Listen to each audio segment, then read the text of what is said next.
outside the Situation Room here at the Israeli Embassy in Washington. So it's not the Six-Day War. We enter into the seventh day, but there are still many miracles.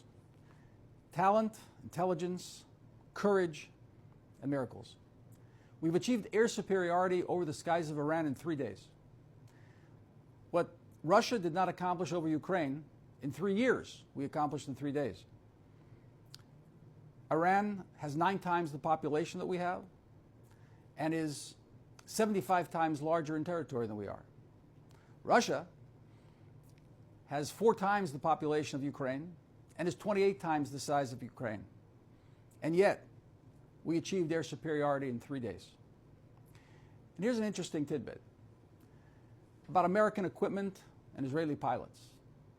The distance between Israel and Tehran is 1,400 miles. The distance between Washington and Fort Worth, Texas, is 1,400 miles. Why Fort Worth? That's where the F-35s are manufactured. Apparently, when Israeli pilots are coupled with American-made F-35s, it's a winning combination. We've neutralized Iran's air defense systems through precision airstrikes.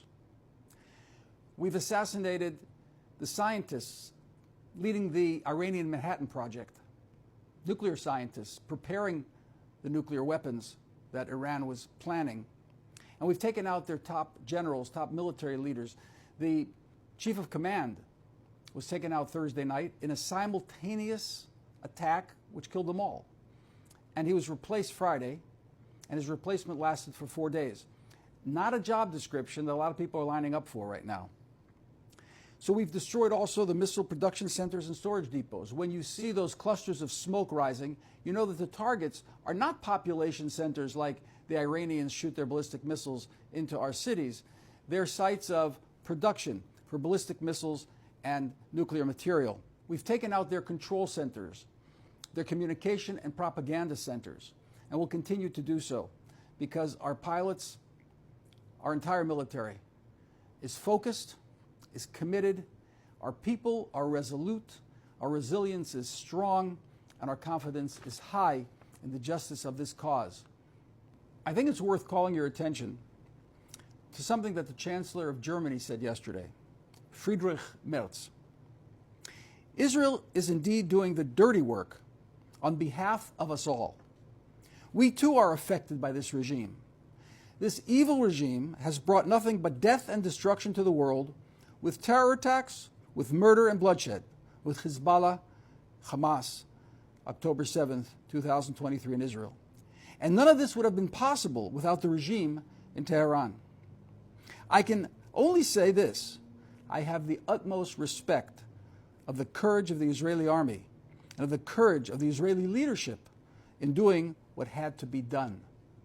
Otherwise, we might have continued witnessing this regime's terrorism for months and years to come, and perhaps eventually with a nuclear weapon in its hands. And how symbolic and how important is it that it is the Chancellor of Germany making that statement?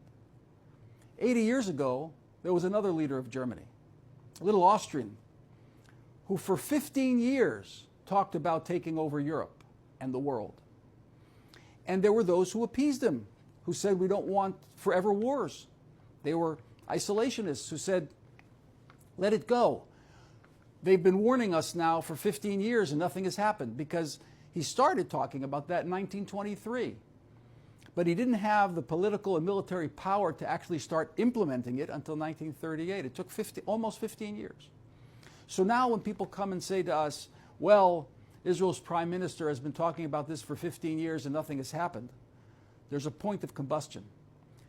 And we saw what happens when you miss that point. We can't miss that point again. The result 80 years ago was a world war with 65 million dead and 6 million Jews annihilated.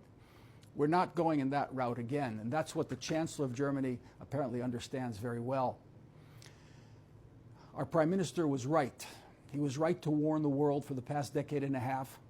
He was right to take the courageous steps to attack Iran now and completely demolish its path to a nuclear weapon and to ballistic missiles that could endanger our very existence.